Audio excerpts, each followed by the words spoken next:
माऊली महावैष्णव संत श्रेष्ठ देवनिवासी जगदवंदी जगद्गुरु तुकाराम महाराज यांचा हा सेवेचा लाभ घेतलेला आहे।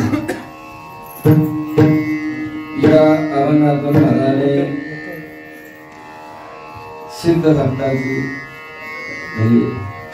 विचारपूस करून सिद्ध भक्तांचंच वर्णन केलेलं आहे। महाराज म्हणतात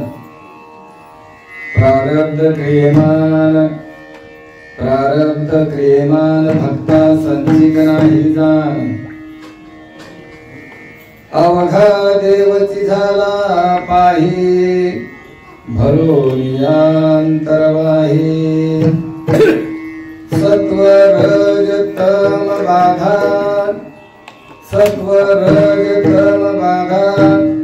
नवे हरिभक्ता शिकला अवघा देवची झाला पाही भरोनियांतरवाही देव भक्तपण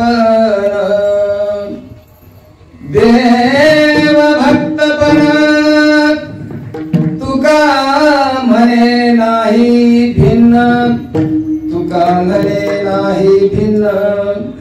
अवघा देवची झाला पाही भरोनिया अंतरवाही जयांची केली स्मरण होय सकल विद्येचे अधिकरण तेची वंदू श्री चरण श्री गुरूंचे ओम नमो ज्ञानेश्वर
मी कला कुसरी काहीच पांडुरंगा करू प्रथम नमन दुसरे चरण संतांचे त्यांच्या कृपादानी कथेचा विस्तारो बाबाजी सद्गुरुदास तुका संतन सर्व संसार निराव धाम जगन हितमानी मनन मनना तरुण तुलसीमाला कंदरं कंजनेत्रम सदे धवलहास्यं विठ्ठलं चिंतयामि। प्रथमतः पांडुरंगाला वंदन करून संत श्रेष्ठ गुरुजना वंदन करून तिसरा नंबर तुम्हा सर्व श्रोत्यांचा आहे, साथीदारांचा आहे, माता बहिणींचा आहे, वडीलधाऱ्या मिळींचा आहे। सर्वांना वंदन प्रेमपाल करून कथा करायची आहे। मस्तक हे पाया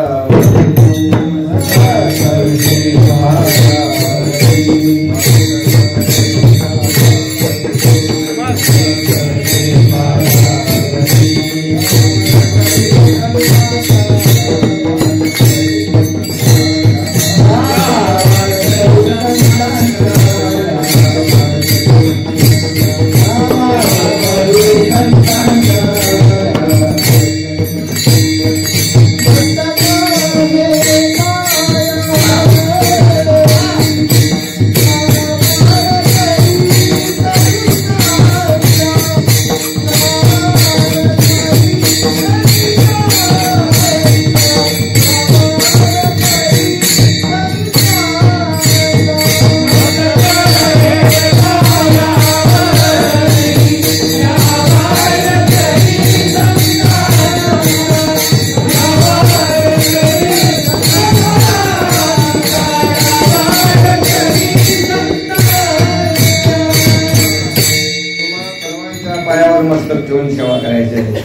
खेळी मेळी गदारोळी असं प्रमाण किंवा मी नेहमी सांगतो त्याप्रमाणे बालक बोबडा बोली का बापुडा चुका पावली ते जोग करुणी मावली जे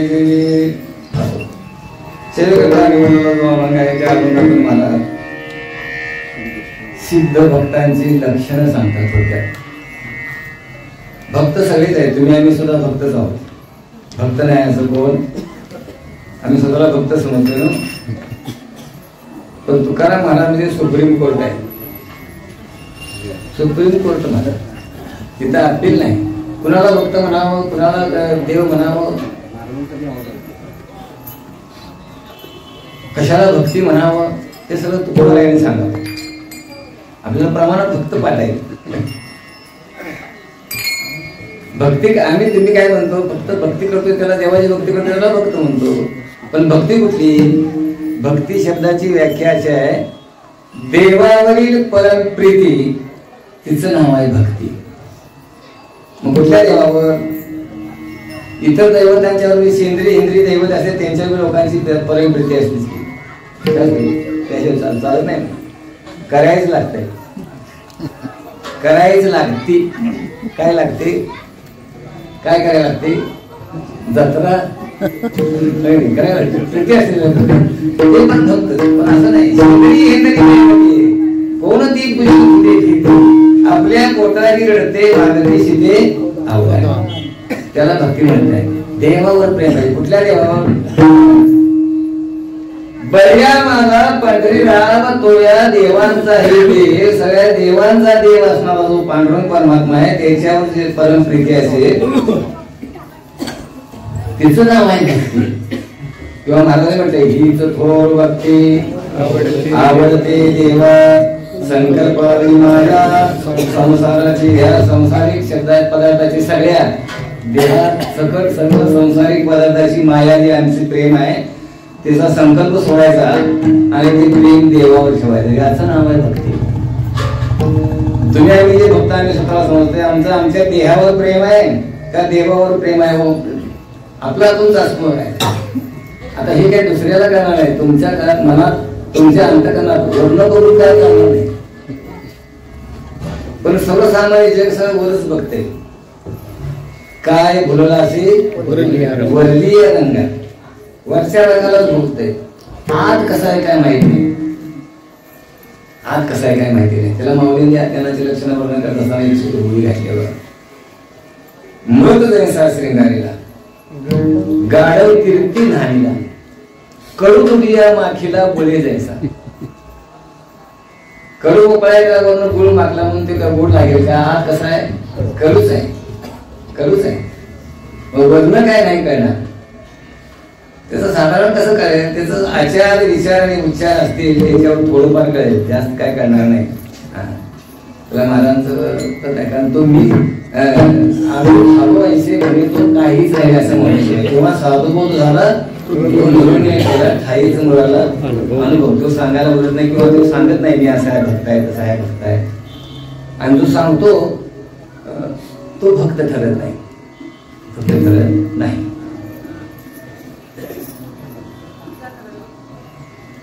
अर्थार्थी जिज्ञासू आणि ज्ञानी. शास्त्रामध्ये सुद्धा 4 भक्ताचे प्रकार पाहिले. अर्थ अर्थार्थी बघा तुम्ही, आपण बऱ्याच वेळ चिंतन श्रवण केले सगळ्यांनी.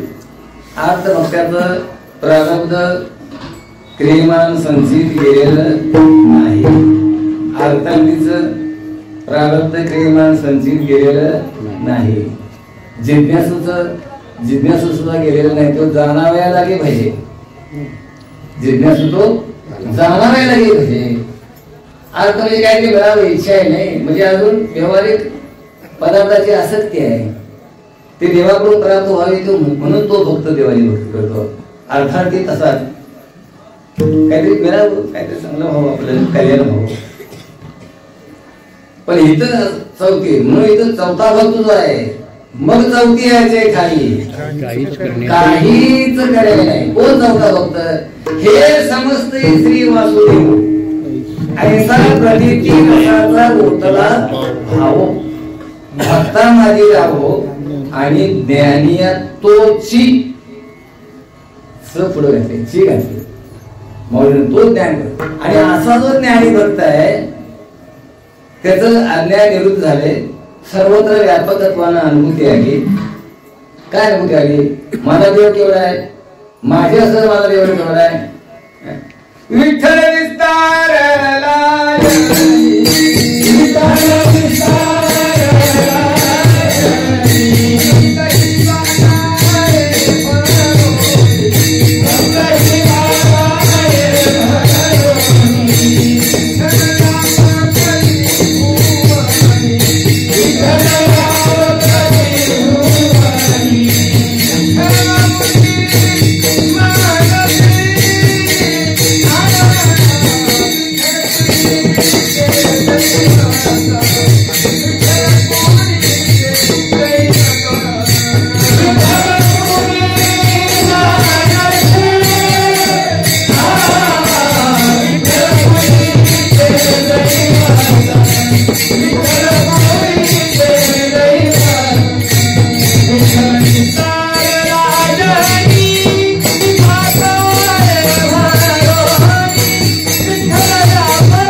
सर्वत्र विठ्ठल व्यापकत्वानं भरलाय. सर्वत्र म्हणजे कुठं? सप्तही पाताळे भरुणी विठ्ठल व्यापक त्रिभुवनी विठ्ठल मुनी मानसी सर्वत्र विठ्ठल.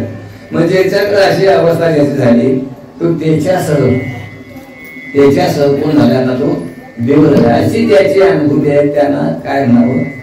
असे जे भक्त आहेत त्यांना सिद्ध भक्त म्हणावं. त्यांचं प्रारब्ध क्रियमानाने संचित नाही. आमचं नाही, आम्हाला अजून सुटलेलं नाही. काय आमचं नाही? अजून आमचं देहाचं तादात्म्यच गेले नाही. गेलेलं बघा तुम्ही स्वतःला बघा. आता वेगळ्या बाजूने चिंतन करूया. सगळे वारकरी का नाही? आपण तुळशीमाळ घातली ना, मग तुळशीमाळ घातली म्हणजे काय केलं हो? हा देह, त्या देहावर तुळशी पत्र ठेवले गेले माझ्यासह, मला सोडून नाही. देहावर तुळशी पत्र ठेवले का नाही? आपण तुळशी पत्र ठेवणे म्हणजे काय करणे? त्याच्यावरचा आपला अधिकार काढून घेणे. याचं नाव आहे तुळशी पत्र. किंवा संकल्प सोडणे, किंवा दुसरं आपलं व्यावहारिक म्हणे सकळोप सोडणे. सकळोप सोडणार रे आपण म्हणतो का नाही? सकळोप सोडला म्हणजे काय? सगळं मी ते त्याग करायचं. मग माळ घातली म्हणजे सकळोप सोडलाय ना. आता देह कुणाचा झाला? देव झाला. असं वाटतंय का आम्हाला? ज्यांना वाटतंय त्यांना सिद्ध भक्त म्हणा, ते ज्ञानी भक्त आहे. आणि ज्यांना अजून वाटत नाही ते अजून भक्त ठरलेले नाही. म्हणून महाराजच म्हणतात जे भक्त देवता कसं आहे? देह नव्हे मी हे सरे, देह नव्हे मी हे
त्यांची अवस्था कशी आहे बघा, हा देह म्हणजे मी नाही, हे सरलिंग त्यातलं मी गेलेल्या बाजूला, माझा देह नाही असं कधी येईल?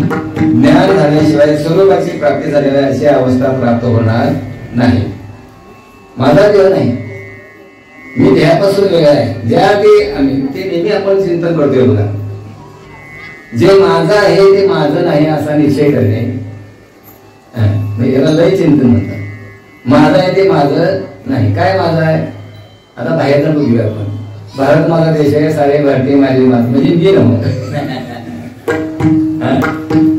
राज्य आमचं, जिल्हा आमचा, तालुका आमचा, गाव माझा, घर माझं, गल्ली माझी, भावकी माझी, म्हणजे मी नाही ना, मी नाही. माझी म्हणणारा कोणतं त्यात वेगळा आहे. घर माझं, बायका मुलं माझी, भाऊ बंद माझे, म्हणजे माझे म्हणणारा कोणतरी वेगळा आहे. आता ते बाहेरच झालं. आता देह माझा, माझा देह आपण वेदांतच बोलतोय. माझं अंग सगळं ठणकायला लागलं असं म्हणतोय मग आपण. म्हणजे अंग हे सगळं शरीर, मग ज्या ते माझं म्हणतोय त्या ते माझं म्हणणारा कोणतरी वेगळा आहे की नाही. आता ते सगळं शरीराची आवड घ्या. माझा डोळा, माझं कान, माझं तोंड, माझं पाय, माझा हात, माझी कंबर वगैरे माझं, म्हणजे कंबरेपेक्षा वेगळा आहे. आता हे स्थूल देह झालं, त्याच्यात सूक्ष्म मन, बुद्धी, चित्त, अहंकार, पंचज्ञानेंद्रिय, कर्मेंद्रिय, हे सूक्ष्म देह. अपंचीकृत पंचमहाभूताचं काय, तर त्याच्या संबंधी सुद्धा आपण वेदांतच बोलत असतो. माझ्या मनाला पटत नाही, माझ्या बुद्धीला पेरत नाही. म्हणजे माझी बुद्धी, माझं मन, माझा प्राण, माझं चित्त, ज्या ते माझं चित्त प्राणापर्यंत गेलं बघा. माझा प्राण व्याकुळ झाला त्या अर्थी म्हणतोय, त्या अर्थी प्राणापेक्षा मी म्हणणारा कोणतरी वेगळा आहे. असा जो मी आहे त्याची ज्याला अनुभूती आलेली आहे, त्याच्या संबंधीचा विचार केला तर त्याचं देहाचं तादात्म्य सुटलेलं आहे. महाराजांचं प्रमाण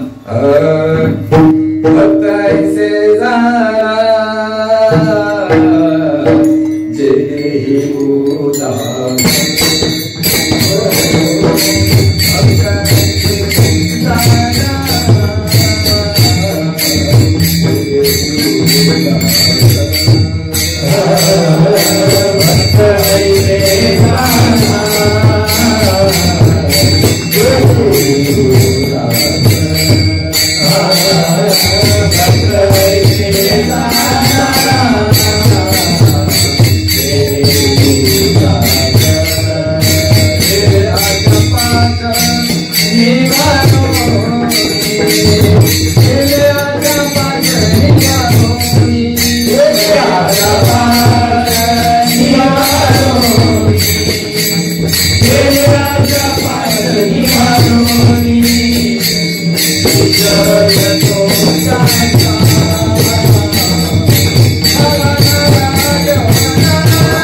देहावर उदास आहे. मौलींची तशी एक उडी आवड. जो गाया देहावरी उदास ऐशी आपली उठिता जैसा बिडाली बैसलासी. व्यवहारातली म्हण आहे, आयत्या बिळावर नागोबा, बिळात नागोबा. ही जी म्हण आहे ते नागोबा काय बीड तयार केले नसते, बीड करणारे मुंगे असतात, तर त्या ऐकत्या बिळात येते. आल्या मुंग्या गेला बाजूला. तसं ह्या द्या आलं बोलावणं हे तुमचं तुम्हाला. जिने दिले त्याशी द्यावा पिंडदान, उत्तीर्ण चरण धरून व्हावे, अशी ज्याची अवस्था आहे, असे जे भक्त आहेत त्या भक्ताबद्दल महाराज पहिल्या चरणात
क्रियमान भक्ता संचित नाही. कुठल्या भक्ताबरोबर आपण आता विचार करा, ज्यांचं देहाचं तादात्म्य गेलेलं आहे, स्वरूपाची प्राप्ती झाली आहे, देवाची प्राप्ती अनुभूती आलेली आहे, असे जे भक्त आहे, नवे नवे सर्वं खलविदं ब्रह्म, सर्वत्र देवच आहे असा त्याचा अनुभव आहे. अहिंसा ज्याचा अनुभव, विश्वदेव सत्य, असे जे भक्त आहेत त्यांचं प्रारब्ध क्रियमान भक्ता संचित नाही जाण. नाही त्याच्या पुढे म्हणतात अवघा, अवघा म्हणजे सगळ्या आहे का, अवघा देवची झाला पाही भरून या अंतर बाहेर.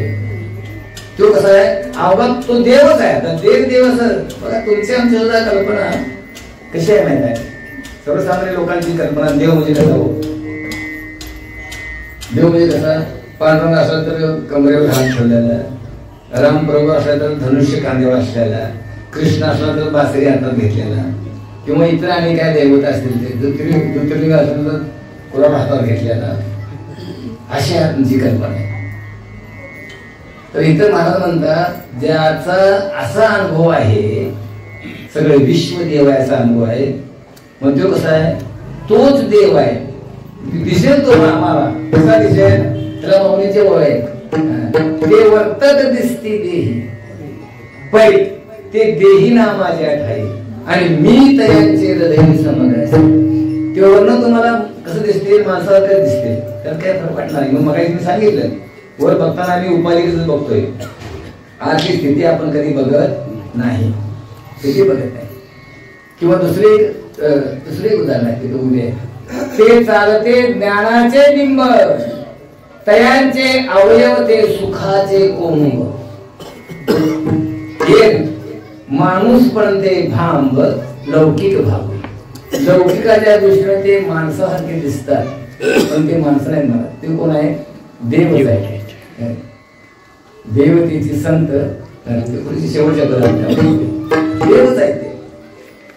पण त्याला आता थोडा विचार असा करूया, प्रारब्ध, क्रियमान आणि संचित हे 3 शब्द जे आहेत जरा ते अवघड आहे. सर्वसामान्यांनी कीर्तन प्रवचन ऐकणाऱ्यांना थोडं माहिती आहे मला. सर्वसामान्यांना त्यातलं काय माहिती नाही. सर्वसामान्यांना एवढंच माहिती आहे नशीब.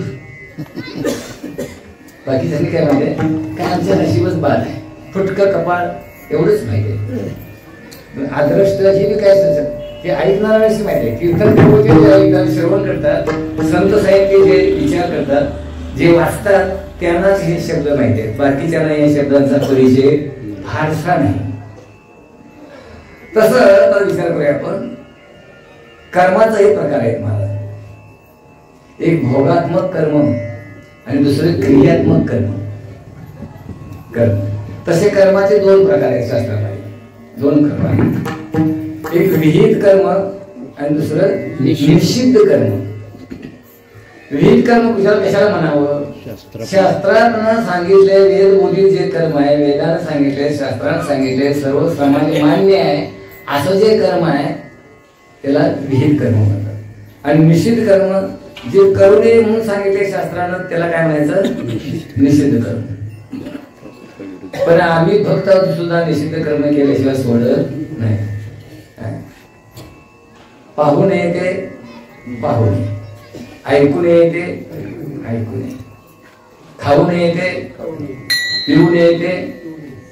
म्हणजे आता कोण कोण पडतंय नको ते चोरून म्हणून ते म्हण पडली बघा, भिंतीला कान असतात. तुम्हाला उदाहरण सांगतो, सर्वांच्या परिचयाचं आहे. गणेश चतुर्थी दिवशी चंद्र बघायचं नसतो असं शास्त्रात म्हणत आहे. कारण नेमका त्या दिवशी बघितले जर सोडत नाही. नेमकं त्या दिवशी ते बघणार, इतर दिवशी कवर आता इकडे पडत, पण त्या दिवशी आपल्याला चांद बघायचा नाही आणि म्हणून वरच बघतोय. म्हणजे करून यदि केल्याशिवाय आपण सोडत नाही. निषिद्ध कर्म. आता ते निषिद्ध कर्माचा विचार नाही, निषिद्ध कर्म करूच नाही. आता त्या विहित कर्मामध्ये अजून 4 प्रकार आहेत. नित्य, नैमित्तिक, काम्य आणि प्रायश्चित. नित्य कर्म, नैमित्तिक कर्म, काम्य कर्म आणि प्रायश्चित कर्म. नित्य कर्म कुठलं? वारकऱ्यांना उठून सकाळी आंघोळ करून हरिपाठ वगैरे देवपूजा हरिपाठ केला असतात. ते नित्य कर्म वारकऱ्याचं आहे. नैमित्तिक जे तिथीवान आहेत, जे काही पुण्यतिथी आहेत वगैरे काय असेल ते आपल्या वर्णाश्रम धर्माप्रमाणे वाट्याला आलेले जे कर्म आहे ते करायलाच पाहिजे. ते सोडून चालणार नाही. आपण या उचिता स्वधर्मे राहता जे पावे ते निवांत असा होऊन झाले. आपल्याला जे उचित असेल, आपल्या वर्णाश्रम धर्माप्रमाणे वाट्याला आले ते कर्म ते सोडून चालणार नाही, ते करायलाच पाहिजे. त्याला माऊलीने एक ठिकाणी म्हटले बघा, रोज आपण म्हणतोय नित्य नियम नामे हे प्राणी. नित्य नियमानं आमचं कुठलं नाही, त्या कर्मात असते मला. नित्य नियम नामे ते प्राणी लक्ष्मी मधलं ते नित्य करतोय ना, त्याचं काही महाराज बरीच असे दृष्टांत सांगतात, पण मी आता दृष्टांत सांगतो तसं नाही. नित्य नियम. नैमित्तिक कर्म म्हणजे पुण्यतिथी, श्राद्ध वगैरे किंवा सणवार म्हणा, हे नैमित्तिक कर्म. काम्य कर्म, नित्य, नैमित्तिक, काम्य आणि प्रायश्चित. काम्य कर्म म्हणजे सकाळ इच्छेने केलेलं देवाने कुठले असेल ते कर्म, त्याला काय म्हणायचं? काम्य कर्म. म्हणजे तळाचे कर्म म्हणायचे. वारकऱ्यानं कधी सत्यनारायणची पूजा करू नये. का सत्यनारायणची पूजा करू नये वारकऱ्या? कारण ते काम्य कर्म आहे. त्या कर्मामध्ये भटजी मध्यस्थी असतात, पूजेला बसणारे इकडे बसलेले असतात. बंगला बांधला, घर बांधलं, मग घराला पूजेला पण बसायचं. माता म्हाताऱ्याला बसले, एक रीत आहे आपली. आता माता म्हातारीचं वय 60च्या पुढे गेले. भटजी म्हणते काय द्या, आता मागणी मागायला नाही द्यावा आपल्याला. धनान दे, पुत्रान दे, भार्यान दे, ते भजन करतात. आता 60 वर्षाच्या म्हाताऱ्याला पुत्र आहे, भार्या काय, गरज आहे काय, पण ते मागणं असते नेमावर. ते म्हणते ते तसं म्हणतोय, हे सगळं मग मग काय करायचं? एकादशीचं व्रत करावं. एखादी एकादशी आता गावागावात आपल्या भागात चालू आहे म्हणतात. तळाशीकर महाराजांनी घालून दिलेला मार्गच आहे खरं. प्रत्येक गावात एकादशीचे हे असते. ते एकादशीचा खर्च त्या पात्र घ्यायचं. ते पुण्य, शुद्ध पुण्य. माऊलींची त्याला उभी आहे. पुण्यात म्हणजे पापे स्वर्गाला जायचे, पापात म्हणजे पापे नरकाला जायचे. आणि त्या पुढं माते येणे पाहिजे ते शुद्ध पुण्य. ज्या पुण्यानं माझी प्राप्ती होते त्याचं नाव शुद्ध पुण्य. आणि ते शुद्ध पुण्य अशा भजन कीर्तन नामचिंतनानं अन्नदानानं कशा येते ती पुण्य घडते महाराज. म्हणून एकादशी व्रत करावं हे त्यातलं वर्ण आहे. हे कर्माचे प्रकार झाले. त्याच्या पुढं प्रायश्चित्त कर्म आपल्याला सर्वांना माहिती आहे. आपण ऐकून माहिती आहे. फक्त काय ऐकून माहिती आहे? मांजर मारलं की कुठं जायचं? काशीला जायचं. सगळ्यांनी माहिती. मांजर मारलं की ते पाठवण्याला काशीला जायला लागते. ते मारायचंच नाही ना. वारकऱ्यानं प्रायश्चित्त कर्म करायलाच लागू नये असं वागावं. करायलाच लागू नये. करत का हे त्यातले प्रकार. आता त्यातले मग हे जे प्रकार आहेत नाही कर्म आणि त्यापैकी अजून हे 3 प्रकार आहेत. प्रारब्ध कर्म, संचित कर्म आणि क्रियमान कर्म. प्रारब्ध कर्म कशाला म्हणावं, संचित कर्म कशाला म्हणावं? माग अनेक मनुष्य जन्मामध्ये, कुठल्या जन्मामध्ये महत्वाचं आहे, लक्षपूर्वक बघा, चिंतन करायचं. अनेक मनुष्य जन्मामध्ये आपण जे पाप आणि पुण्य केले त्याचा साठा होतोय, त्या साठ्याला संचित कर्म म्हणतात. मनुष्य जन्मामध्येच का म्हणावं? इतर जन्मामध्ये पाप पुण्य घडत नाही. इतर कुत्री मात्र 84 लक्ष येऊन येत नाही. त्यापैकी मनुष्य जन्म सोडा बाकीचे जे योनी आहेत त्या योनी म्हणजे पाप पुण्य घडत नाही. त्याला महाराजांचं प्रमाण आहे. पशु काय पाप पुण्य जाण, पशु काय पाप पुण्य उत्तम मध्यम भोगी, उत्तम मध्यम भोगी, काय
उत्तम मध्यम भोग भोगी. बघा, पशुच्याकडून पाप पुण्य घडत नाही. आता उदाहरण आपण कल्पना करूया.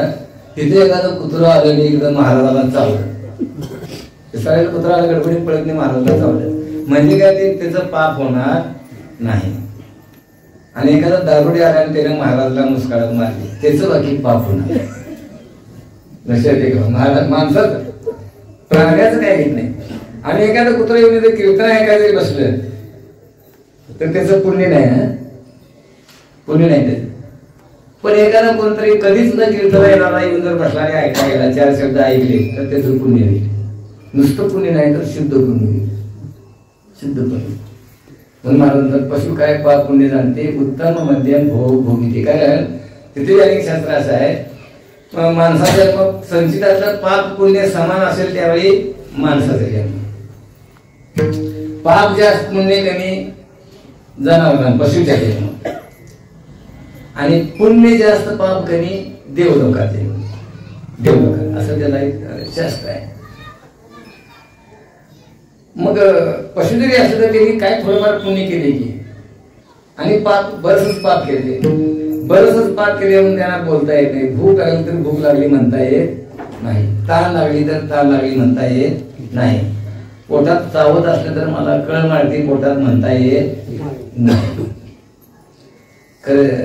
न मागता त्याच्या पुढ्यात वल्ली वैरण भरला जातोय की त्याच्या पुण्याचं फल जाते ना. भरला ठेवते ना आपण.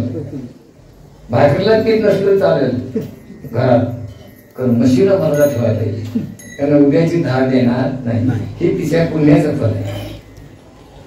पापाचं फल माझ्याच पोटात उत्ते मी आज धार देणार नाही, पाण्यावर घालणार नाही. मग ते म्हशीला पाण्यावर घालून बंद आता मारली ती बोलत असते तर म्हणजे असते माझ्या पोटात दुखते मी आज सकाळपासून जेवाय नाही, मी काय पाण्यावर घालणार नाही म्हणजे असते.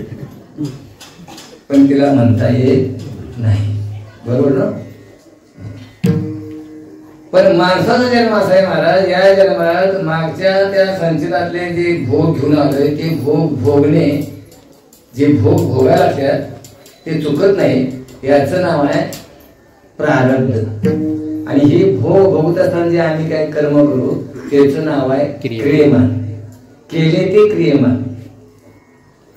भोगत्याला प्रारब्ध, साठ्याला असल्याला संचित. बघा तुम्ही केले ते क्रियमान. प्रारब्ध भोगत असताना जे काही कर्म करू ते क्रियमान. मग माणसाच्या जन्मामध्ये असं क्रियमान आहे, असं बीज आहे महाराज. शास्त्रामध्ये वर्णन आहे पुढच्या कोटी जन्माचं बीज माणसाच्या जन्मामध्ये आहे. म्हणजे केवढी संधी आहे बघा. म्हणून तरी भगवंतानं यासाठी आम्हाला जन्माला घातले की माझी ओळख होईल आणि ह्या कर्मातून त्याची सुटका होईल. त्याने संचितामध्ये अनेक जन्मांमध्ये ज्यांनी केले तिची सुटका करून घेण्यासाठी आम्हाला मनुष्य जन्म मिळाला. मला ज्यांना वर्म काढला ते म्हणतात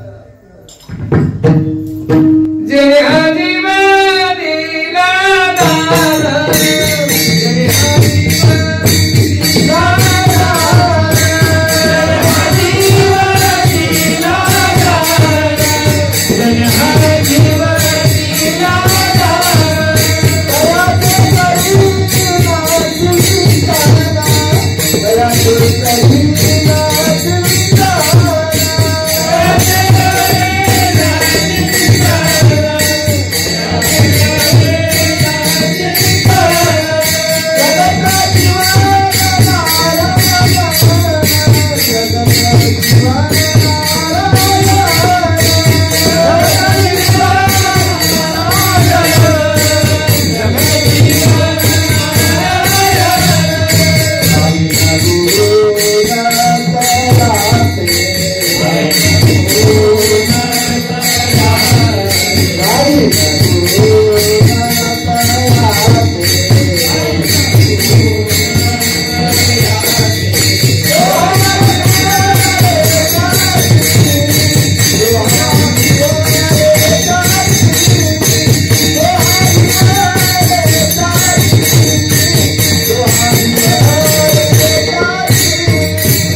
दयाचे करीन चिंतन जग जीवन नारायण गायन गुण तयाचे जो या भगवंताच्या गुणगानामध्ये असतो त्याचं सगळं समते करणं महाराज.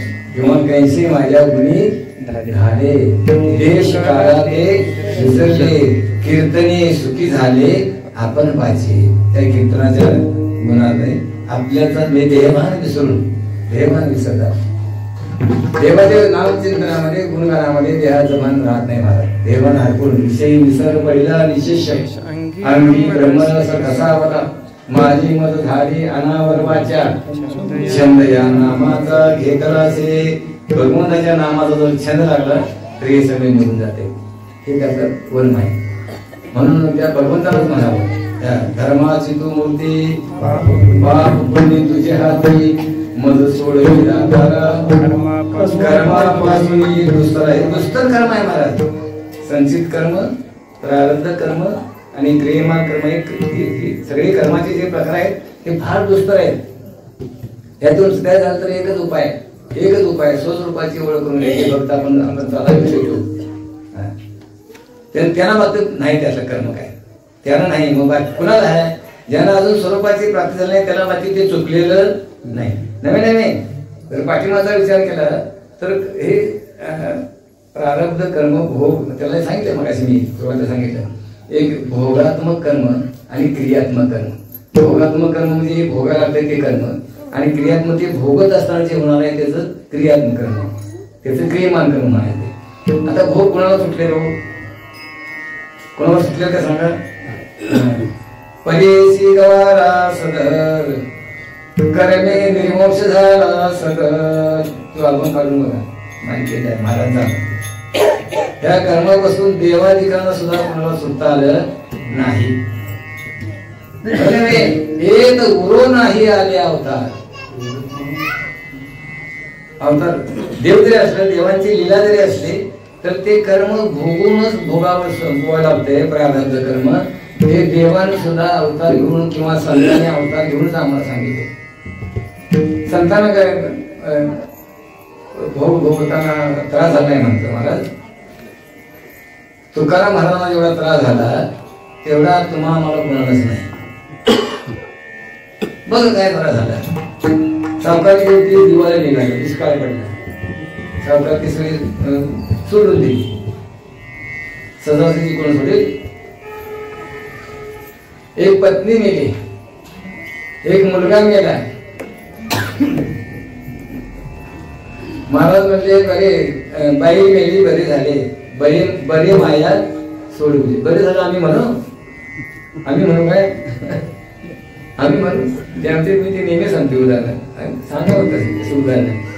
आमचं तळाशिकर महाराज ते आश्रम तळाशिले गेले तिथं म्हणजे रोज हरिपाठ असत आणि तिथे एक सुताराचा बुवा होते त्यांचे जोडदार ते हरिपाठला जायचे. परिस्थिती अजून अगदी गरीब ते हरिपाठला गेले ते नित्यनेमानं हरिपाठ करायचे. हरिपाठ करत असताना नातू आला परत आजा मसी आली म्हणलं. ते पोरगं मसी आली. ते हरिपाठ करता मसी आली बरं झालं. ते पोरगं काय झालं मसी आली तर लुडकून गेले हे सांगायला रिडकून मेले बरं झालं. आता रिडकू मेले म्हस आली रिडकू मेले तर म्हस धाडली ना बरं झालं. आम्ही म्हणू का तिथे ठेवून जाऊ आम्हाला ते पुढचा हरिपाठ तुम्ही घ्या मी जरा बघतो असं म्हटलं असतं नाही आपण. मग ही स्थिती झोपून येत नाही. कधी काय अवस्था आहे बघा. ही अवस्थेपर्यंत पोचायचं आपल्याला. तुकाराम महाराजांना बाबेचे शिर्यान मारलं का नाही. बाबेचे शिर्यान मारलं त्यांना आम्ही म्हणतो आम्ही सांगणारे आमच्या वेळी कीर्तनकार रडून सांगतात काय त्यानं मारलो. अरे तू का रडतो. तुकाराम महाराज रडले काय. तुकाराम महाराज रडलेले नाही बघणारे रडले. पण तुकाराम तिथं बघणारे होते की लोक कीर्तनात आई येऊन मारलं कीर्तनात. आणि तुकाराम महाराज तरुण होते आणि ती मुंबई युवा मारणारा म्हातारा होता. त्यानं बाबीच्या काठ्याच्या शिर्यानं मारलं. तुकाराम महाराजच्या महाराज असता एक जर मुस्कळात मारली असते तर त्या मुंबई युवाने 4 गोलाट्या खाल्या असत्या. खरं महाराजांनी ते काय केलं नाही आणि ते रागारागा गेले आणि मग ते दुसऱ्या दिवशी कीर्तनला कुठं आले नाही म्हणून त्यांच्याकडेच गेले. त्यांचे हातपाय दाबायला गेले म्हणजे का असं तर जे भोग होते जे प्रारब्धाचे भोग होते ते प्रारब्ध क्रियमान भक्ता संचित नाही जाणार. ते प्रारब्धाचे भोग त्यांच्या भक्तांचं कोण भोगते हो. चिंतन आहे कोण भोगतोय? जे खरोखर देवाचे भक्त आहे त्यांचे प्रारब्धातले भोग देव भोगतोय महाराज. कोण भोगतोय? मग त्याला माझं कथा आहे काय? अंबरीश राजासाठी देवानं किती गर्भवास असले? 10 गर्भवास. तुम्ही दुर्वास होईल शाप दिला नाही. एकादशी व्रत करतो मुक्त होण्यासाठी, एकादशीचं व्रत करतो मुक्त होण्यासाठी, आणि मला माझा अपमान करून मग मी यायच्या अगोदर तू एकादशीचं पारण सोडलं आणि माझा अपमान केला, तुला 10 गर्भवास भोगावे लागतील. मग आता जन्म मरणाच्या दुःखाएवढं दुःख कुठलं दुसरं नाही माझं. जन्म मरणाच्या दुःखाएवढं दुसरं कुठलं दुःख नाही. पण हे गर्भवास कुणी सोसलं? भगवंताने सोडलं म्हणून 10 गर्भवास घेतले. कच्चे मच्छवरा, नरसिंह वामन, परशुराम, राम, कृष्ण, बोध आणि कलंकी. देवाने 10 भाग त्याच्यासाठी घेतले. प्रारब्ध करणं लक्षात ठेवा. प्रारब्ध हे कुणालाही चुकलेलं नाही. उदाहरण घ्यायचं तर रामप्रभूंचं घ्या. तर प्रवासाला सगळीकडे उत्सव झाला रामप्रभूंचं. अवतारी नाही, देवाचा अवतार. मग त्याला तर चुकलं का? कृष्ण परमात्मा चुकलं का? जन्म कुठं? काळात राहत. आईचं दूध सुद्धा पिता आलं नाही, दुसऱ्या आईचं दूध प्यायलं. केवढं प्रारब्ध. पण हे ते देवाची लीला आहे हे लक्षात ठेवायचं. रामप्रभूंचं काय तसंच. आता राजाने आता वडिलांच्या वचनासाठी शेवटी काय करतात? आता कसं आहे बघा, राज्याभिषेकाचा मुहूर्त ठरला. कसं प्रारब्ध आहे बघा. बरोबर उद्या राज्याभिषेक करायचा मुहूर्त ठरला आणि कैकेयीने तिथं थोडक्यात माहिती आहे का? आता सर्वांना थोडक्यात सांगतो. कैकेयीनं तिथं ते आग टाकलं. नाही म्हणले, माझे जे 2 वड तुम्ही देतो म्हणून सांगितले, तुम्ही वचन दिले ते मी आता मागणार, ते त्याप्रमाणे मला पाहिजे. दशरथ राजाला ते म्हणजे ठीक आहे. मग एका वरानं रामाला 14 वर्षे वनवासात पाठवा आणि दुसरा वर आहे माझ्या भरताला गादीवर बसवा. त्या हबक्यानं दशरथ राजा तिथे हे झाले आणि आई वडिलांचं वचन आईची आज्ञा म्हणून राम प्रभू कुठे निघाले? वनवासला निघाले. आता राजकुमारने सुकुमार काय असेल का नाही, राजवड्यात असं खाली हातरलेलं असेल का नाही, गाडीच्यावर चालता सुद्धा. आता सुद्धा बघा काही बंगल्यात ते माणसं किचन मध्ये सुद्धा ते चप्पल घालूनच फिरतात का?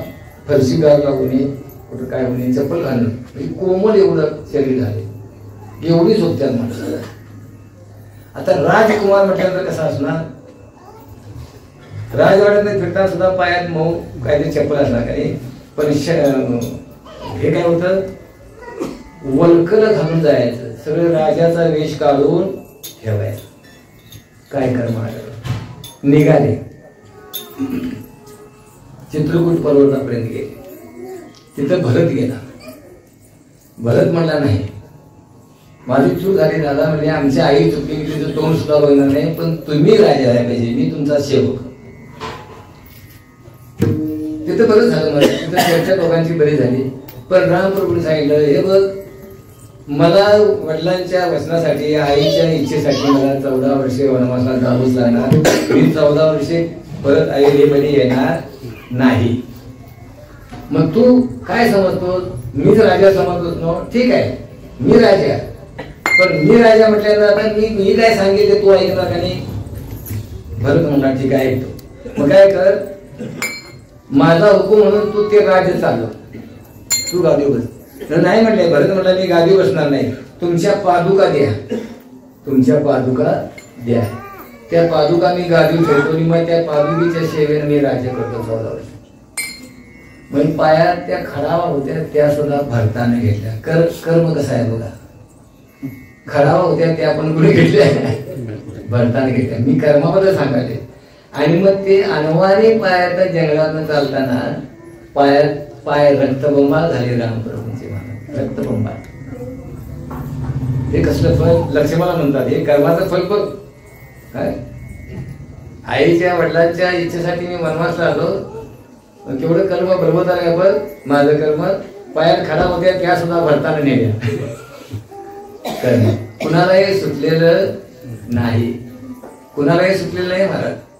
त्याला महाराजांचं मत आहे, केले कर्म झाले त्याची भोग आले, उपजले मेले 80 किती. कर्म कुणालाही सुटले नाही. प्रारब्ध कर्म हे भोगूनच संपवावं लागते. नाही तर काय होईल? एका जनार्दनी भोग प्रारब्ध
भोग प्रारब्धाचा हरी कृपे त्याचा नाश झाला. आता कसा नाश झाला कळलं? कसा झाला? त्या भोगाचं जे सुख दुःख आहे, अनुकूल प्रतिकूल काय विषय असते ते देव आपल्याकडे हरीची कृपा व्हायला पाहिजे. मला हरीची कृपा होण्यासाठी हरीचं भजन केल्याशिवाय हरीची कृपा होणार. त्याला मग महाराजांचा हरिपाठामध्ये रोज प्रमाण मिळते. एक तत्वनाम हरीशी करुणा येईल तुझी. करुणा म्हणजे दया. हरीला जर दया यावे असं वाटत असेल तर देवाचं नाम घ्या. दुसरं, पाप पुण्य संपत असेल, पाप पुण्य संपत असेल तर ज्ञानाशिवाय ते संपत नाही. त्याला अजून एक महाराज प्रमाण आहे म्हणा. बजरंग महाराज तुका म्हणे आम्ही झालो अग्निरूप म्हणा. तुका म्हणे आम्ही झालो अग्निरूप. तुका म्हणे आम्ही झालो अग्निरूप.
झालो अग्निरूप लागो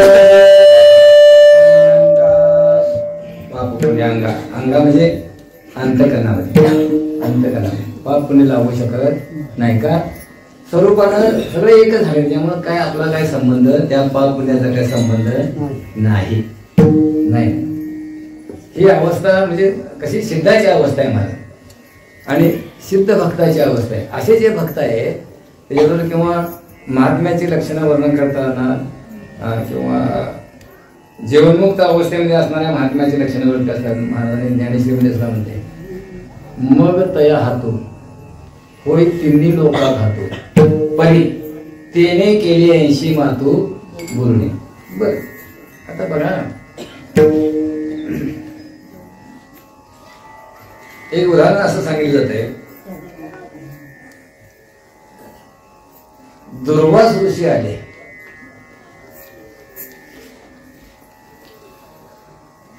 देवाची आणि कुठं यमुनेच्या पलीकडे थांबले दुर्वास असते नावच कसं आहे दुर्वास कडक ज्यांच्या वाणीनं शाप जर दिला तर त्यांनी लागूच पडायला पाहिजे शाप द्यायला कसं अगोदर महत्व असावं लागतं नाही अंगात शक्ती असायला नाहीतर कोण बी शाप देऊन जाणार अगोदर शक्ती आहे का कोणाला बी आशीर्वाद देऊन चालत नाही आयुष्यमान हो आम्ही म्हणतो तुझा अगोदर केवढा आहे बघ आणि मग दुसऱ्याला दे कधी त्या आशीर्वादाच्या भानगडीत पडूच नाही तशी शक्ती पाहिजे पाठीमागं पाहिजे नाही काय तुझं वाटोळं त्याचं घे त्याचं वाटोळं घे तुझ्या शब्दात ताकद याला तुझ्याकडे अगोदर तेवढं पुण्य आहे का त्याचा विचार कर मग ते भीत नाही याचा अर्थ काय त्याचं पुण्य नाही त्याच्यामुळे त्या शब्दाला किंमत उरली नाही कुठंतरी पुण्य प्राप्त झालं की माणसं कोणाला तरी तुझं असं घेईल तुझं चांगलं घेईल तुझं चांगलं घेऊन त्या पण ते काय होतंय म्हणणाऱ्याचं पुण्य कमी पडतंय त्याचं काम कदाचित त्याचं पुण्य असेल तर त्याच्या पुण्यात त्याचं काम होऊन जाईल करू ह्यो रिकामा अशी स्थिती आहे तसे वशिष्ठ गुरुजी किंवा दुर्वास ऋषी तसे नव्हते कोपिष्ट होते होता पण तेवढं सामर्थ्य होतं नाही सामर्थ्य होतं तेवढं मला शक्ती होती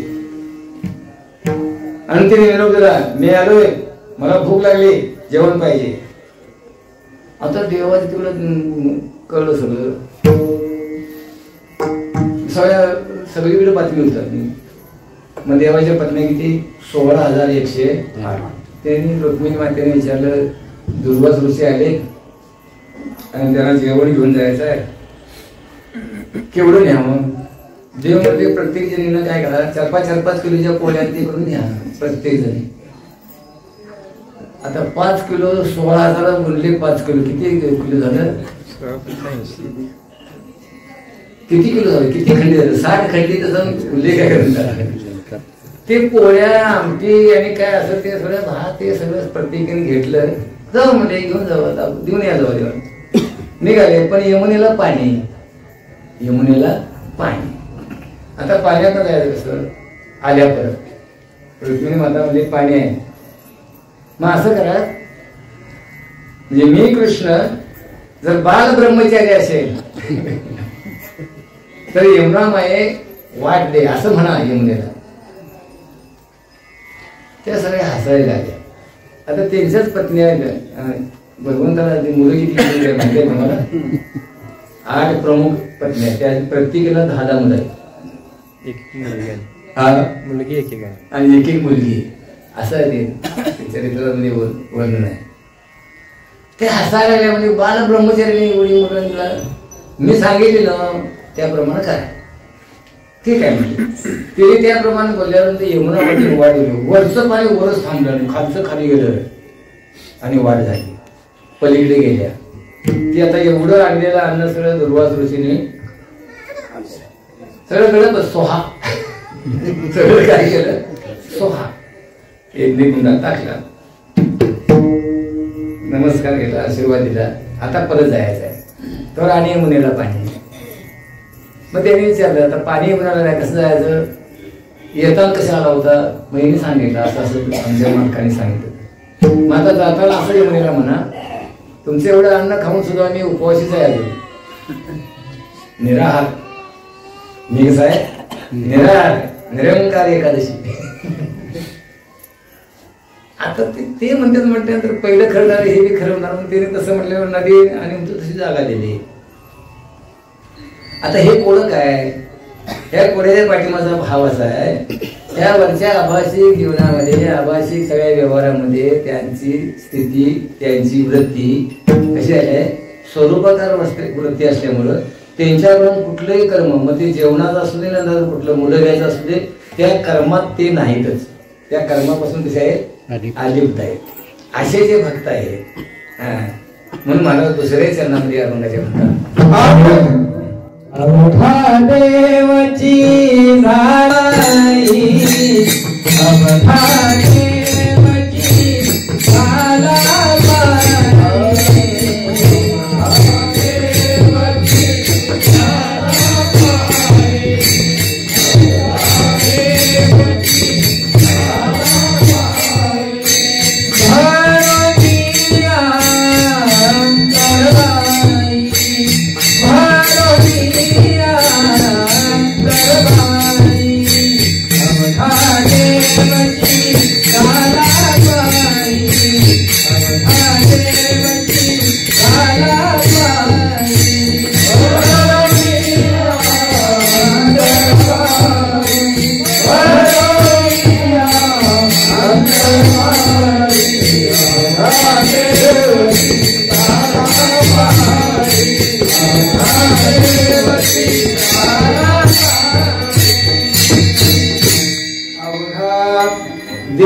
पायी. अवघा म्हणजे व्यापकत्व, सगळं अवघा. अवघ्या शब्दाच्या पलीकडे आता काय नाही. अवघ म्हणजे तिचे आत सगळं. अवघा देवची झाला पायी, भरून या अंतर बाहेर, आत बाहेर म्हणजे गवळ नाही बघा. आत हरी बाहेर हरी, हरीने घरी कोंडी, आत हरी बाहेर, सगळीकडे आत म्हणा बाहेर, जिकडं बघावं तिकडं बघा. सर्वमय गोविंद गोविंद, जिकडे पाहिजे तिकडे सर्वमय गोविंद. काय त्याला ते गवळ कसे लाजले गे माया लाजले गे माया जिकडे पाहिजे तिकडे चतुर्भुज गोपाळू, ओवाळून गेले माये गेले द्वारके, जिकडे पाहिजे तिकडे चतुर्भुज सारखे, ओवाळून गेले माये सखया माधारी, जिकडे पाहिजे तिकडे चतुर्भुज नार नारी, ओवाळून गेले माये शालंगधरा, जिकडे पाहिजे तिकडे चतुर्भुज परिवार, वैजयंती माळ गळा श्री वत्सलांचन, विष्णुदास नामाहिनी लागली खून. लाजले की माय सर्वत्र जिकडे बघावं तिकडं, किंवा आपण रोज हरिपाठामध्ये म्हणतो भरला घनदाट हरी दिसे, भरला घनदाट विठ्ठल जनी तरी भरला,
प्रारब्ध क्रियमाण भक्ता संचित नाही जाण अवघा देवची झाला बाई भरुणिया अंतरवाये.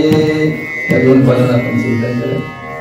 तिसऱ्या पदामध्ये अजून एक वर्णन सांगताना त्या भक्ताचं की सत्व रज तम आणि हे जे तीन गुण आहेत त्याची बाधा नवे हरिभक्ताची कला. हे सगळं जगात त्रिगुणात्मक आहे. हे आयुर्वेदाचं कार्य आहे. आणि या त्रिगुणात्मक जगतामध्ये आमच्यामध्ये तीन गुण आहेत महाराज. सत्वगुण आहे, रजोगुण आहे, तमोगुण आहे. आपल्याला सत्वगुण वाढला की चांगलं काहीतरी करावं म्हणजे कीर्तन प्रवचन भजन करावं असं वाटतंय. सत्वगुण वाढ झाली. लगेच रजोगुण वाढला त्याला दाबून की मग त्या दिशा काहीतरी मिळवावं वाटते. कामधंदा करावा असं कुठं नाही ते जागरण करून त्याच्या सकाळी कामाला गेलेलं बरं असं वाटतं. रजोगुणाची वाढ झाली. आणि तमोगुण वाढला त्याला दाबून तर तमोगुण वाढला की मग काय तमोगुणाचं कार्य काय आळस निद्रा प्रमाण झोपल तरी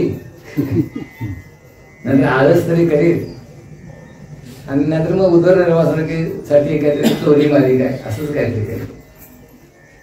पण हे तिन्ही गुण जसे आपल्याकडे आहेत जीवाच्या दृष्टीनं तसं त्या भक्ताकडे हे तिन्ही गुण आहेत. कारण ते कसे आहेत गुणातीत झाले आहेत. गुणातीत कारण देव झाले. त्याला एक महाराजांचं प्रमाण आहे सर्वांच्या परिचयाचा अभंग आहे. भावे गावे गीत शुद्ध करुनिया शुद्ध तुझं भाव आहे देव तरी हा सुलभ उपाय. देवाचा सोपा उपाय सांगतो म्हणतो. कुठला त्या पुढे सांगतात अनेकांचे कामी गुरुदोष म्हणा नाही. कानावर इतरांचं गुण आणि दोषाचे वर्णन करू नको. घेऊच नकोस कानावर ऐकूच नकोस ते म्हणा नाही. विची ते वचन जेणे राहे समाधान असं बोल की त्या बोलण्याला समाधान मिळावं. मस्तक ठेंगणा करी संतांच्या चरणा. बरोबर तुका म्हणे फार थोडा तरी ह्या सगळ्या लक्षणानं युक्त जो आहे तोच देव महाराज. त्याला दुसरीकडे देव शोधायला जायची काय गरज. तोच देव असं त्याचा भाव आहे. मग संतांच्या चरित्रामध्ये उदाहरण बघा. कुणाचं दोषाचं किंवा कसलं वर्णन कधी आता मगाशी आपण तुकारामांच्या चरित्रात थोडं घेतलं. त्यांनी त्याला दोष दिला नाही. मारणाऱ्याला दोष दिला नाही. नव्हे नाही त्यांची कीर्ती वाढली ते काही गावाच्या लोकांना बरं वाटणार. पूर्वीची बरोबर कशी असायची गाव पंचायत चावडीवर लोकांनी पंचायत कमिटी काय असेल ते निर्णय काही चांगल्या चौकटीनं असं ठरवलं. एक वेश्याबाई होती ती गरोदर होती तिला पैसे द्यायला ठरवलं. ती पैशासाठी तयार झाली आणि तो असं सणाचा दिवस होता आणि चावडीवर उदाहरणार्थ पाडव्याचाच म्हणा की पूर्वीच्या काळी पाडव्याला सगळं गाव एकत्र जमायचं का नाही लिंब खायला. आता ते सगळं मोडलंय म्हणा. घरात पोळ्या लिंब खायला चावडी. आणि त्या दिवशी प्रत्येक गावात म्हणजे कसं आमची पद्धत होती बघा. प्रत्येक गावात ते म्हणजे वर्षाचे सगळं कानून ठरवायचे कायदे ठरवायचे. सुतार कोण ठरवायचा गावाला न्हावी कोण ठरवायचा वगैरे वगैरे म्हणजे असं ते बलुते 12 बलुते काय असतील ते सगळे 18 पुढे जात्री एकत्र येऊन ते ठरवून ठेवायचं मैत्यावर असं ते होतं. ते न्याय निवाडा व्यक्त करायचा. आणि नेमकं त्या दिवशी ह्या लोकांनी काय केलं त्या बाईला सांगितलं तू तक्रार घेऊन ये पंचकमिटीला आणि असं सांग. ती बाई आली म्हणली पंचकमिटीला हे बघा माझं रडत म्हणली माझं आहे का म्हणली माझी एक तक्रार आहे. काय तक्रार आहे. तुकाराम महाराजांच्या मला दिवस गेले तेव्हा माझं काय ती व्यवस्था आहे. मला दिवस गेले मी बरोबर आहे. ते पंच म्हणजे पुन्हा कुणामुळे बरोबर झाली तर म्हणजे तुकाराम महाराज. ते लोक म्हणजे तुकाराम महाराज शक्यच नाही म्हणजे असं कसं की होय म्हणजे तुकाराम महाराज तुम्हाला काय माहिती आहे म्हणजे दिसतोय तसा तो नाही. काय माणसं बोलतील का सांगता येत नाही. मग बरोबर तुकाराम महाराजांना बोललो, ते आपले भजनात होते, बोललो. पंचांनी सांगितलं, महाराज त्या बाईची तुमच्याबरोबर बद्दल तक्रार, ह्या बाईला बघितले काय? महाराज म्हणजे त्या बाईला मी कधी बघितलं नाही हो, तिला मी कधी बघितली नाही. काय सांगतो बघितले नव्हती बाईला, त्याच्यापासूनच दिवे दिले. पंच म्हणले, अहो तिची तक्रार अशी आहे की तुमच्यापासून तिला दिवे, ती बरोबर आहे, तिच्या आता काय वाट पडत. महाराज म्हणले, मी तिला बघितलीच नाही तर माझ्यापासून दिवस जातीलच कसे, तिची माझी कधी भेटच नाही तर दिवस जातील कसे. सहज म्हणाले, सहज सहज बोलले. कारण पंच म्हणले ते तर पुरावा आहे ना, आय विटनेस, ती प्रत्यक्ष तुमच्याबरोबर हे करते ना, ती बाई म्हणते ना. महाराज म्हणले, बाई म्हणते काय? बाई म्हणते तर मग खरं असं म्हणतात. काय बाई म्हणते तर करा, आता तिथं आमच्या काय कम राहिला असता का? बाई म्हणते मग खरं असेल, मग खरं असेल तर तुम्हाला पंच कमिटीने शिक्षा द्यायला ठरले. काय त्या लोकांनी अगोदर ठेवलं होतं, गाडा आणून ठेवलं होतं, चपलाची माळ करून ठेवली होती, काळं आणून ठेवलं होतं. अशी तुम्हाला शिक्षा देण्यात येते की आज पाडव्याच्या सणादिवशी तुमच्या तोंडाला काळं फासून, गळ्यात चपलाची माळ घालून, गाढवावर बसून गावातनं धिंड काढायची, बाजूला सकट सगळी तयारी केली होती त्या लोकांनी. जशी तुमची इच्छा, पाचामुखी परमेश्वर, तुमच्या मुखातनं देवच बोलते म्हणजे तुम्हाला काय करायचं ते करा. तर पंचायत म्हणून मी काय बोलणार म्हणजे, ती बाई म्हणते आणि तुम्ही म्हणताय तर मग करा. आता त्या पण तिथं ती बाई होती, माऊली होती, ती परत परत महाराजांच्या घरी गेली. तुकाराम महाराजांची पत्नीचं ते पूर्ण वाटायचं काम चालू होतं पाट्यावर, पूर्ण वाटते पोळ्या करायच्या नाही सणाच्या. अहो ते ऐकलं का म्हणजे, अहो ऐकलं का काय झालं, तुमच्या महाराजांबद्दल एका बाईने तक्रार केली गडबड आहे म्हणून, आणि गाढवानं तोंडाला काळं फासून गळ्यात चपलाची माळ घालून गावात धिंड काढणार आहे वाजवते लावून. तुकाराम महाराजांची आवडी चावडीकडे नाही गेली. केवढी विश्वास बघा, केवढा श्रद्धा बघा, विश्वास झाला म्हणे, अत्यंतिक विश्वास, याच नाव आहे.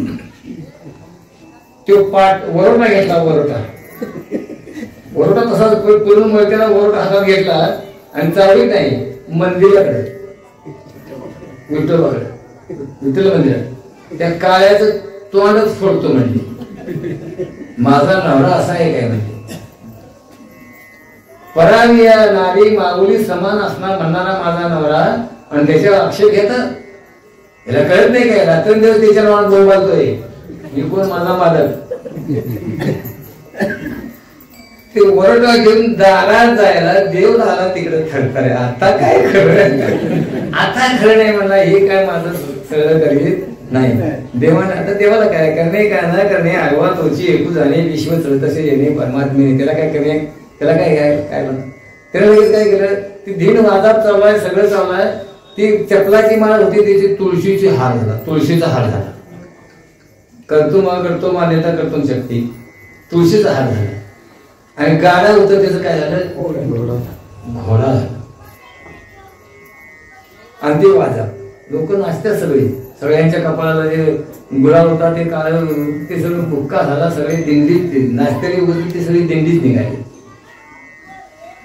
ती बाई पडतीवर आणि पडली, अहो थांबा थांबा थांबा म्हणली, जाऊ नका जेव्हा. काय झालं, चमत्कार झालाय. काय झालं तर ते गाडा होतं त्याचा घोडा झालाय, आणि चपलाची माळ होती त्याचा तुळशीचा हार झालाय, आणि तोंड काळ झालं ते काळाने फक्त बुक्काय म्हणते. असं होय, तिथनच माल. अहो देवानच काम केलं तुमचं, मग केलं म्हणून काय झालं. पण त्याच्या तोंडातनं तक्रार करणाऱ्यांच्या बद्दल किंवा महाराजांच्या तोंडातनं तक्रार करण्याच्या बद्दल एकही शब्द आला नाही. का तुकाराम म्हणे, एका देहाचे अवयव भक्त आहे का, किंवा ते विष्णुमय जग वैष्णवांचा धर्म, भेद भेद भ्रम अमंगल ऐकाजी तुम्ही भक्त भागवत कराल ते हिग सत्य करा. ही अशी स्थिती महाराजांची झाली आहे. यांचं नाव आहे भक्त. यांना परावृत्त क्रिमान संचित काय नाही, म्हणजे त्यांना गुणी काय नाही. म्हणून सत्वरजतमयाची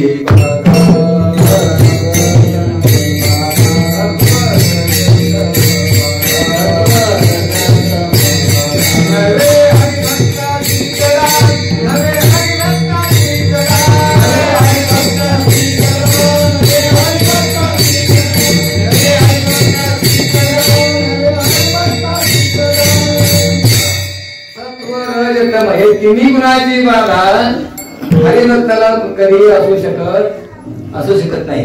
जे हरिभक्त आहेत विशेष लक्षात ठेवा. आम्ही काय करा हरिभक्त कोण हरिभक्त ज्यांना सर्वत्र हरीच दिसत असे जे आहेत ते हरिभक्त हरीचे दास. आणि मग त्या हरिदासामध्ये आणि मग देवामध्ये काही फरक नाही. संततेची देवतेची संत निमित्त त्या प्रतिमा किंवा महाराजांचे प्रमाण देव सारावे परते संत पुजावे आलते. म्हणजे काय कल्पना करा आमच्यावर वारकरी एखादा देवाची पूजा करायला सकाळ सकाळी देवाला पाणी घातले सगळं अजून गण लावायचं एवढ्या दारात कोणतरी संत आले ते तिथं थांबवावं जरा मला ते थांबवावं. हे कसे आहे हे चालते ज्ञानाचे बिंब चालते बोलते संत आहे त्यांच्यात काय फरक नाही. पण तिथं ते त्यांना तिथं तिष्ठ ठेवून देवाची पूजा केली तर देवाला ते बरं वाटत नाही. मला त्याला एक मला ते प्रमाणे माझ्या आठवणी नाही. देव पूजा तो अधर्म असं काहीतरी आहे. देवाला दगड मारल्यासारखं वाटते आपल्याला. किंवा जे देवाला काय आवडतंय देवाच्या भक्तीपेक्षा देवाची भक्ती करणारे जे संत आहेत त्यांची गुणगान त्यांची कीर्ती वर्णन करणारे जे आहेत ते सुद्धा देवाला आवडते. तेही प्राणा परवते आवडते ते प्राणाविषय आहे. याही वरी पाहता माझे भजने असतात तयारी मी माता मुकुट. मी गेल्या वर्षी सांगितलं कृष्णाने शेवटला आता एक सांगतो. आता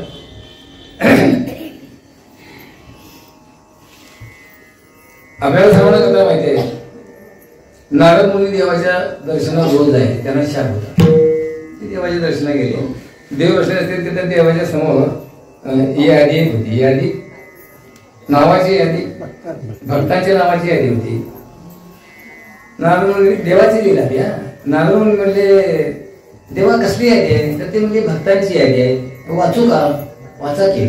नारदांना वाटलं या यादीत एक नंबरला माझं नाव असायलाच पाहिजे कारण माझ्यासारखा भक्त खोल नाही. ती यादी घेतली खरंच त्यांचं एक नंबरला नाव. जर कॉलर ताट झाली छाती फुगली जरा सगळी यादी बघितली तर त्यात हनुमंतरायाचं नाव नव्हतं. दास्य भक्ती करणारे हनुमंतरायाने नाव नाही. देवाला काही बोलले नाही. मनातल्या मनात म्हणले ही बातमी आता हनुमंतरायांना पोचवायला पाहिजे. आता ते तिन्हीकडे जायचं नाही लगेच वाई वेगाने लगेच स्मरण केले तिथं हजर देवा येतो म्हणले. ते म्हणले का गडबड करायची नाही जरा काम आहे आलोच म्हणजे ठीक आहे जाऊ. हे लगेच इच्छा केल्यावर हनुमंतरायाच्या पुढ्यात देवाला गेलो तो बरं झालं. रोज देवाचं दर्शन घेता तुम्ही मारुतीराय म्हणतात तुम्ही रोज देवाचं दर्शन घेता बरं झालं तुम्ही भाग्यवान आहात. आम्हाला कधीतरी दर्शन देवाकडे कसली यादी तर भक्तांची चांगली गोष्ट आहे. मग ती त्या यादीमध्ये एक नंबरला माझं नाव आहे. वा वा तुमचं नाव एक नंबरला देवाच्या भक्तांची यादी तुमचा सत्कार करा. अभिनंदन अभिनंदन काही शब्द ठरलेले आहेत मला काहीतरी काय असले की ते काय म्हणायचं अभिनंदन. मराठी भाषा अशी आहे मला की त्या अगोदरचा शब्द उचलला की पुढचे शब्द लगेच आपोआप येते. पण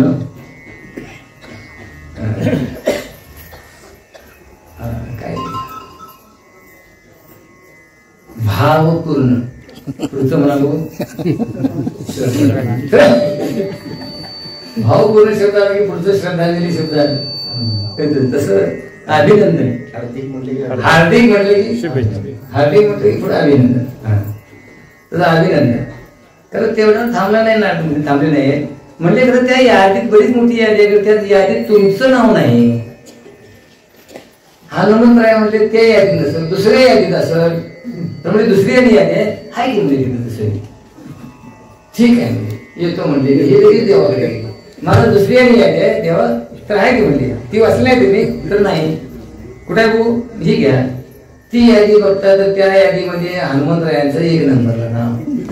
दोन्ही याद्या नारद मुनींना वाटलं पहिल्या यादीत तावात पसंत आहे पुरवणी जोडली का काय पण नंबर सिरियल नंबर प्रमाण सुद्धा तिथे 1 नंबर आणि इथे 1 नंबर, म्हणजे पुरवणी नवी नाही.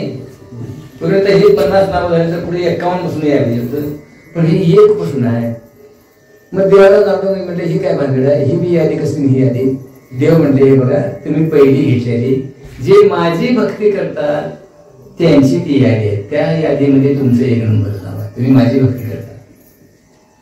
आणि दुसरी जी यादी आहे भक्तांची, ती यादी ज्या भक्तांची मी भक्ती करतो ती यादी आहे.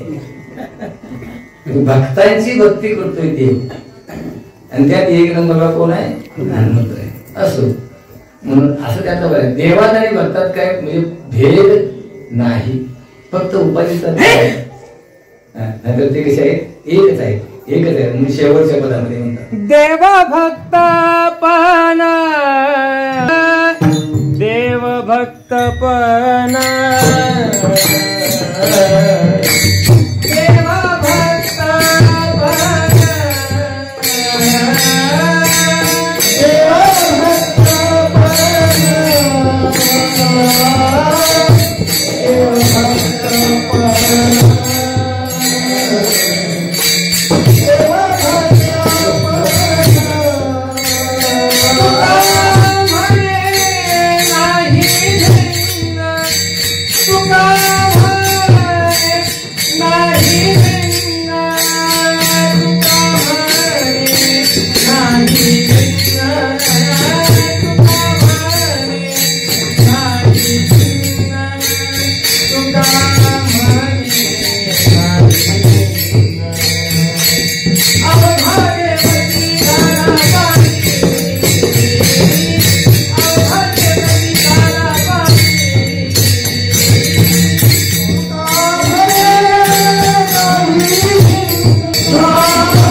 देव भक्त पण, हा देव आणि हा भक्त.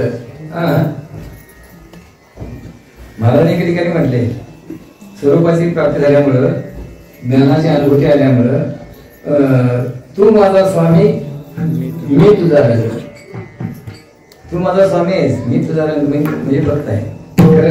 पुढे बघ म्हटले ते पुढच्या लिहिण्यात पण कळलं, पाहता न दिसे एकची घोंगडी पांघरू हरी पण जाऊ दे थोडी, अशी स्थिती आहे. म्हणजे देव आणि भक्त एकच आहे. देव आणि भक्त ऐसा नाही दुजा नाही विचार असे प्रमाणे. म्हणून देव भक्त पण तुका म्हणे नाही भिन्न, अवघा देवची झाला पाही भरुनिया अंतरबाई.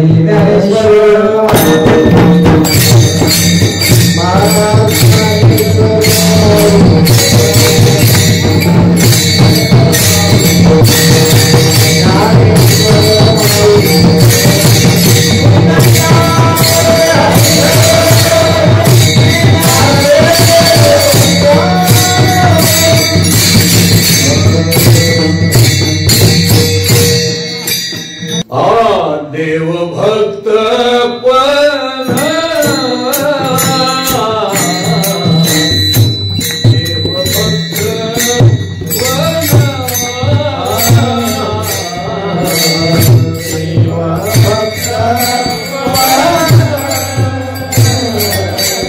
देव भक्त पण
अशा प्रमाणे या अभंगाचं चिंतन माझ्या प्रज्ञेप्रमाणे झालेलं आहे असं समजून कीर्तन शिवाला पूर्णविराम दिलं. झाली सेवा ज्यांच्या कृपेने घडली त्यांच्या चरणी, पांडुरंगाच्या चरणी, जवळजी मरुजी महाराजांच्या चरणी, कारण त्यांच्या पुण्यतिथीनिमित्त हा सोहळा आहे, त्यांच्या चरणी तुम्हा सर्व श्रोत्यांचे साथीदारांचे चरणी अर्पण करून सेवा पूर्ण करू. किंबहुना तुमचे केले धर्म कीर्तने शिटी नेले, ते माझे जीवले पाहिजे पण विठ्ठल